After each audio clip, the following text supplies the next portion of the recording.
So hello guys, very warm welcome to all of you. मैं आशा करता हूँ आप सभी सही होंगे। तो आज हम स्टार्ट करते हैं ज्योग्राफी 6th क्लास से। अच्छा, 6th क्लास के बच्चे भी समझ गए कि ज्योग्राफी क्या होती है, बेसिक क्या होता है, बेसिकली हम कहना क्या चाहते हैं इसमें। और कुछ कुछ चीज़ें ऐसी भी होंगी जो पर आपको बिल्कुल भी याद करने की जरूरत नहीं पड़ेगी। यहाँ पे आपको सिंपल सा रिवीजन कराया जाएगा। Revision in the sense 2 minute में आप ये सीख जाओगे कि सोशल साइंस होती क्या है। ठीक है, so let's start by one हम chapter wise करेंगे। We are trying to be done within a within a week, within a day, within a hours also। ठीक है, तो चैप्टर फर्स्ट स्टार्ट कर रहे हैं। मैं पहले रिमाइंड कर दूं कि हम ज्योग्राफी पढ़ना चाहते हैं। 6th क्लास से हम स्टार्ट कर रहे हैं, तो 6th 7th 8th 9th 10th हम ओवरऑल 12th क्लास तक कंप्लीट करेंगे। So let's go. So yeah I am so sorry for that थोड़ा थोड़ा होता है। फर्स्ट टाइम स्टार्ट करो तो कुछ कुछ चीजें होती है। अच्छा, यहाँ पे दे रखा है the earth is in the solar system. पहली चीज आपको ये पता होना चाहिए हम कहाँ पे रहते हैं। ठीक है, हम कहाँ पे रहते हैं? हम रहते हैं अपने घर में। सिंपल सी चीज है। और घर कहाँ पे है? घर है हमारा किसी स्टेट में, बिल्कुल सही है। और स्टेट कहाँ है? किसी कंट्री में, बिल्कुल सही है। और हमारी कंट्री कहाँ है? एक पर्टिकुलर हमारे प्लैनेट्स में है, या तो आप कॉन्टिनेंट्स कह लो। ठीक है, अब आप सोचोगे छठी क्लास में मैं कैसे कैसे वर्ड यूज कर रहा हूँ, तो और सिंपल मैं चीजें यूज कर रहा हूँ। देखो, ये चीजें दोनों के पर्पज से छठी क्लास के बच्चे भी समझ सके और एक यूपीएससी के स्टूडेंट भी समझ सके। तो मैं स्टार्ट करता हूँ। सबसे पहली चीज आपको ये पता है कि हम अपने घर में रहते हैं।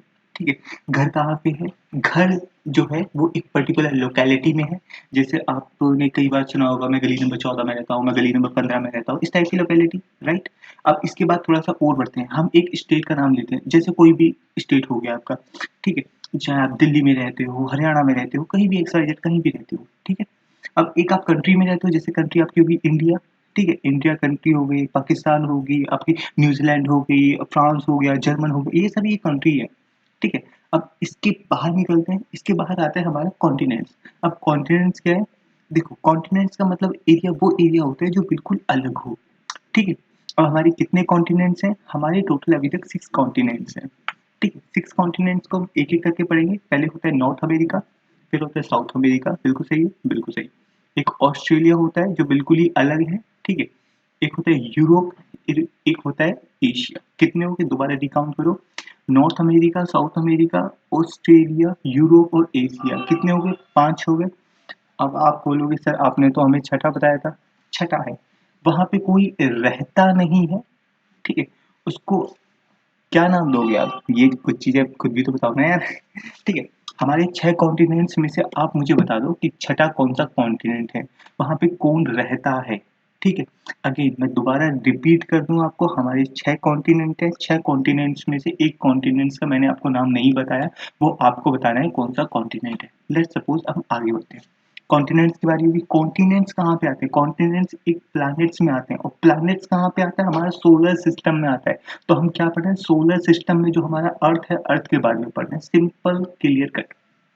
आई होप यू अंडरस्टैंड दैट। ठीक है, अब आते हैं हम वन बाय वन, थोड़ा थोड़ा नीचे चलेंगे। अब देखते हैं यहाँ पे है क्या। अच्छा, यहाँ पे बूजो और सहेली को तो आपको बेस्ट फ्रेंड बन गए होंगे। आई होप आप अच्छे से समझ गए होंगे। यहाँ पे सिंपल सी चीज है, हम अर्थ को और थोड़ा डिटेलिंग में पढ़ेंगे। अर्थ का एक ही सैटेलाइट है जो नेचुरल सैटेलाइट कहलाता है, वो होता है आपका मून। ठीक, मून 2 टाइप से आता है। देखो, हमारे पास जो बेसिक 3 चीजें होती हैं, एक होती है सन, एक होता है मून, एक होती है हमारी अर्थ। ठीक है, ये सभी रोटेशन करते हैं। रोटेशन जब भी करते हैं, अच्छा एक चीज बताओ, आपके 3 फ्रेंड हैं। ठीक है, अब वो आपस में घूम रहे हैं, तो ऐसा भी तो कभी होगा ना, एक आपका दोस्त पहले आपके सामने आएगा, 1 से सेकंड टकराएगा, हो सकता है तीसरा भी टकराए। तो इसी तरह एक चीज मान के चलो, मैं यहाँ पे आपको 1 पर्सन, 2 पर्सन और 3 पर्सन। ठीक है, ये यहाँ पे रोटेट कर रहा है, ये यहाँ पे रोटेट कर रहा है, तो एक बार ये सामने आएगा, एक बार ये इसके सामने आएगा। ठीक है, ये इसके सामने आएगा, ये इसके सामने आएगा। जब भी चांद सूरज के सामने आए तो वो होगा पूर्णिमा। ठीक है, इसमें आपको पूरा सन दिखाई देगा। अगर सन डायरेक्ट उसके पास अगर, अच्छा एक एग्जांपल के लिए बताता हूँ, ये आपका है सन, ये होता है आपकी पृथ्वी, अर्थ, और ये हो गया आपका, क्या हो गया? मून हो गया। अगर मून पीछे है तो वहां पे लाइट नहीं पड़ती, तो इसका मतलब मून प्रॉपर्ली दिखाई नहीं देगा, तो दैट इज कॉल्ड अमावस्या। अगर मून सन के आगे आ गया तो सन की पूरी लाइट किस पे आ रही है? मून पे आ रही है, और मून अच्छे से चमकेगा, that is Purnima. Clear cut? I hope you understand that. अब आते हैं सेलेस्टियल बॉडी क्या होती है। ठीक है, सेलेस्टियल बॉडी काफ़ी टाइप की बॉडीज़ होती हैं जो हम आगे आने वाली चीज़ों में पढ़ेंगे। अभी हम एक चीज़ समझ रही हैं कि जो भी चीज़ें प्लैनेट्स के अंदर होती हैं और जो चमक रहा है वो है स्टार। अच्छा, स्टार का मतलब क्या होता है? देखो, स्टार का मतलब होता है खुद के अंदर लाइट होना और एनर्जी होना, दैट इज़ कॉल्ड स्टार। ठीक है, सन इज ऑल्सो स्टार। सन भी एक है ना, खुद की एनर्जी है, हाइड्रोजन एंड हीलियम की एनर्जी है उसके अंदर। हाइड्रोजन हीलियम क्या होता है, देखिए ध्यान से समझिए। हाइड्रोजन भी गैस है। हाइड्रोजन जब आपस में दोबारा काफी ज्यादा रोटेट होती है तो वो हीलियम प्रोड्यूस करती है। ठीक है, इसकी वजह से काफी ज्यादा लावा निकलता है, गैसेस निकलती हैं, ये सभी चीजें होती हैं। ठीक है, समझ में आ गया? Very good, I hope you understand that. जितना मैंने समझा उतना तो आपको समझ में आ गया। देखो, यहाँ पे समझते हैं स्टार्स के बारे में। देखो, ये आपका नॉर्थ में हमेशा आप ध्यान से देखेंगे ना तो आपको नॉर्थ में एक स्टार दिखेगा जिसको हम नॉर्थ स्टार नाम देते हैं, ध्रुव तारा। आपने कई बार देखा ध्रुव तारा को ही कहते हैं। ठीक है, वो हमेशा कहाँ कौन से एरिया में मिलेगा? नॉर्दर्न एरिया में मिलेगा। ठीक है, very good, I hope you understand that. इतना तो समझ ही होंगे ना। पोलर स्टार जिसे कहते हैं नॉर्थर्न एरिया। ठीक है, नॉर्थ एरिया में ही मिलेगा आपको पोलर स्टार। पोलर स्टार कह लो, ध्रुव तारा कह लो, नॉर्थ स्टार कह लो, जो भी मर्जी आपकी वो आप कह सकते हो। ठीक है, अब प्लैनेट्स क्या होते हैं? प्लैनेट्स दो टाइप के होते हैं, या तो वहां पे लैंड होगा, यहाँ पे वहां पे लैंड होगा ही नहीं। मतलब जहाँ पे धरती होगी, यहाँ पे धरती होगी नहीं, सिंपल सी चीज है। ठीक है, इसको हम और डिटेलिंग में पढ़ेंगे, डोंट वरी, हम प्रॉपरली पढ़ेंगे, इतना चिंता क्यों कर रहे हो। ठीक है, अच्छा ये वाली जो चीज है ये डाया मैं आपको चलो यहीं पे समझा देता हूँ यार, अलग क्यों जाना। ठीक है, तो इसको थोड़ा सा ऊपर कर लेते हैं यार। ये तो घूमता रहता है ना, ये सजी समझ ही नहीं आती, पता नहीं कहाँ। ये देखते हो ना, ये टेक्नोलॉजी के आने से ना पढ़ाने में भी अलग अलग तरीका हो गया। ठीक है, अब जुपिटर से जैसे आप थोड़ा सा ऊपर जाओगे, ठीक है, वो सभी आपके गैसेस फॉर्म में है, गैसेस फॉर्म में है। ठीक है, और बाकी जो अंदर की साइड में है वो क्या है आपका? बताओ भाई, कुछ तो बताओ। टर्सरी फॉर्म में है। टर्सरी क्या होता है? गैसेस क्या होता है? गैस का मतलब क्या होता है? गैस का मतलब हवा होती है ना एक तरह की। अगर जो हवा है जिसके अंदर, वो गैसियस है। जिसके अंदर टर्सरी है मतलब जिसके अंदर पाया जाता है, ऐसा माना जाता है कि लैंड है वहां पे, तो दैट इज कॉल्ड टर्सियर। ठीक है, तो ये चीजें समझिए आप। ठीक है, एस्ट्रॉइड जो बेल्ट है, एस्ट्रॉइड, अच्छा एस्ट्रॉइड क्या होता है? एस्ट्रॉइड बेसिकली अगर मैं डायरेक्ट वे में कहूँ तो आप मान लो पत्थर। ठीक है, पत्थर कहाँ से आए? पत्थर उस वहां से आते हैं जब कोई प्लैनेट्स आपस में टूट जाता है, या आपस में कोलाइड्स। कोलाइड्स क्या होता है? बेसिकली आपस में टकरा के टूट जाना। ठीक है, अब वो टकरा रहे हैं और सभी चीजें घूम रही हैं, तो घूम रही है तो एस्ट्रॉइड बेल्ट्स भी तो बनेगी ना। Asteroid belts is that belt which contain many type of rockies, rockies due to the collision of any type of planets. ठीक है, so I hope you understand that. अच्छा, नेक्स्ट आते हैं सन क्या है, मैंने आपको ऑलरेडी बता दिया है। सन के अंदर क्या है? गैस है। कौन सी गैस है? हाइड्रोजन गैस है। हाइड्रोजन आपस में कोलिजन करता है तो हीलियम बनती है। ठीक है, ये चीज समझ में आ गई? थैंक गॉड यार, समझ में आ गई। ठीक है, बड़ा बड़ा समझाना पड़ता है। Moon, moon is a satellite. ठीक है, सैटेलाइट बता दिया। वो क्या है? नेचर मेड है। आपको मैन मेड, देखो दो चीजें होती हैं, एक होती है मैन मेड, एक होती है नेचर मेड। अब नेचर मेड क्या होती है? जो नेचर के द्वारा बनाई गई है, जो जिसमें मैंस का कोई भी हाथ नहीं है। ठीक है, यहाँ पे एक और चीज पढ़ लेते हैं। मून पे सबसे पहले कदम किसने रखा था? First step, that is called Neil Armstrong. ठीक है, कब रखा था? 20 जुलाई 1969 में। Got it, I hope you understand that. अच्छा, एक और चीज, सेकंड कदम किसने रखा था? ये भी तो बताना पड़ेगा ना। और एक और चीज, ये भी एक तरह की सेलेस्टियल बॉडी क्या होती है? अगर मैं सेलेस्टियल बॉडी को सिंपल वे में बताऊं, celestial body is that body which is align in the space. ठीक है, सिंपल सी चीज है। Rocky planet, solid planet. ठीक है, that is called celestial body. ठीक है, कितना किलोमीटर दूर है भाई? 3,84,400, 3,84,400, that is away from the us. Us that means earth, we are talking about the earth, we have to understand about the earth. ठीक है, अच्छा एक और चीज, ये आपको रॉकेट तो दिखा दिया। रॉकेट के डिटेलिंग में और मैं आपको बता देता हूँ। रॉकेट किस टाइप के होते हैं? रॉकेट आपके दो टाइप के होते हैं, अब तीन टाइप के हो गए हैं, अब होने वाले चार टाइप भी हो जाएंगे। पहली चीज, एक होता है पोलर। ठीक है, एक होता है ट्रॉपिकल, और एक होता है समरी। अब तीनों को चीजों को समझाता हूँ मैं, इतना डिटेलिंग में जाने की जरूरत नहीं है, बट ये थोड़ी चीजें मैं यूपीएससी के बेस पे भी ऐड करता हूँ। ठीक है, तो समझ आए तो समझ आना, कोई नहीं, बट आपको बेसिक तो होना ही चाहिए यार। देखो, पोलर से, जो पोलर मतलब क्या होता है? पोलर एरिया जो होता है वो अर्थ का सबसे ऊपरी एरिया होता है। ठीक है, वहाँ से सैटेलाइट जाएगी और वहाँ पे देखो यहाँ पे मेरे को एक और चीज़ समझानी पड़ेगी, नहीं तो थोड़े से कंफ्यूज हो जाओगे। देखो, अर्थ हमारी रोटेट कर रही है, राइट? बिल्कुल सही है। बट पोलर एरिया में जो रोटेशन होती है वो ज़्यादा नहीं होती।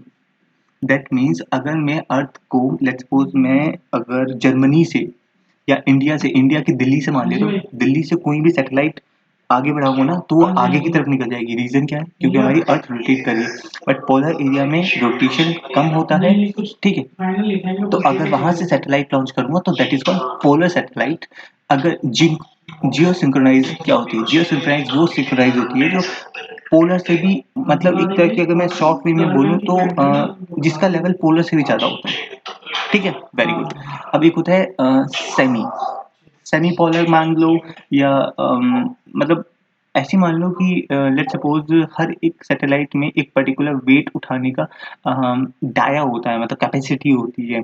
तो वो चीज़ें सभी को थोड़ा-थोड़ा रिड्यूस होता है, थोड़ा-थोड़ा कम होता है। ये चीज़ें हमें आगे भी पढ़ेंगे, ऐसा नहीं है कि जस्ट मैंने आपको नॉलेज बता दी कि पोलर के बेस पे पोलर से क्यों होता है, क्योंकि वहाँ पे रोटेशन जो होता है वो अर्थ का सरफेस जो होता है वहाँ पे इतना प्रेशर नहीं लगता। ठीक है, ये चीज़ें हम आगे भी पढ़ेंगे। So that is called for the basis. मैंने आपको चीज़ें बता दी हैं। ठीक है, आई होप यू अंडरस्टैंड। एस्ट्रॉइड क्या होता है? एस्ट्रॉइड देखो, एस्ट्रॉइड हो गया, कोमेट हो गया, मेटियोर हो गया, इन चीज़ों को समझो। एस्ट्रॉइड वो पत्थर होता है, वो छोटा पत्थर होता है जो बाहर होता है, जो स्पेस में होता है, जो प्लैनेट से टूट के निकला हो। अब मेटियोर, मेटेराइट्स क्या होता है? ध्यान से समझना again. The small piece of rocky. अच्छा, और चीज मैं सिंपली बता देता हूँ। एस्ट्रॉइड बाहर वाले पत्थर मिलते हैं, मिट्योइड्स वो पत्थर जो पृथ्वी के पास आने वाले हों, ठीक है। अब मिट या मिट्योर जिसे कहते हैं, वो एरिया जो स्पेस से अर्थ के अंदर सरफेस में जाके गिर जाए। Got it? समझ में आ गया? Very good. एस्ट्रॉइड जो स्पेस में पाए जाते हैं, मेट्रॉइड्स जो स्पेस से अर्थ की तरफ आते हैं। अर्थ की तरफ आते टाइम ना एक फ्रिक्शन होता है, जिस फ्रिक्शन की वजह से काफी जो मेटेरियल्स होते हैं वो जल जाते हैं। ठीक है, तो ये चीजें याद रखना। तो अब आते हैं और नीचे। अच्छा, ई गैलेक्सी का नाम बता दूं। वी आर इन लिविंग आकाशगंगा, या इंग्लिश में बोले तो मिल्की वे गैलेक्सी के नाम से हम जानते हैं। ये मिल्की वे गैलेक्सी है।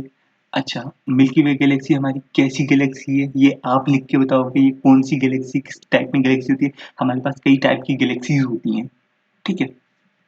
तो यहाँ पे शायद लिखा भी होगा, अगर नहीं लिखा तो आप खुद बताना यार, खुद भी तो कुछ चीजें कर लो। हाँ, तो यहाँ पे क्वेश्चन भी पूछे गए थे, exercise, how does a planet differ from the star. Simple सी चीज है। मैंने स्टार का क्या बताया था? स्टार की खुद की एनर्जी होगी, ठीक है। खुद की एनर्जी होगी, खुद वो एनर्जी सामने देगा। प्लैनेट्स की कोई एनर्जी होती है? नहीं होती यार। एक आंसर बताओ, आंसर आपका खत्म। What is the mean of the solar system? Solar system क्या होता है? सोलर सिस्टम सिंपल सी एक हमारी बेल्ट है। आप सिंपल सी, what is the mean of the solar system? ठीक है, अगर मैं सिंपल, यार कुछ तो तुम्हें भी देना चाहिए ना, कुछ तुम भी तो करो। मैं आपको क्या करूंगा, मैं दो चीजें बताऊंगा, दो चीजें आपको बतानी है। ठीक है, मैं सिंपल सिंपल कुछ बताऊंगा बाकी तुम देखना। ठीक है, what is the universe? Universe where we line and there many type of star, many type of planets, many type of asteroids are aligned there. Simple से यूनिवर्स में यही चीज दिखनी है आपको।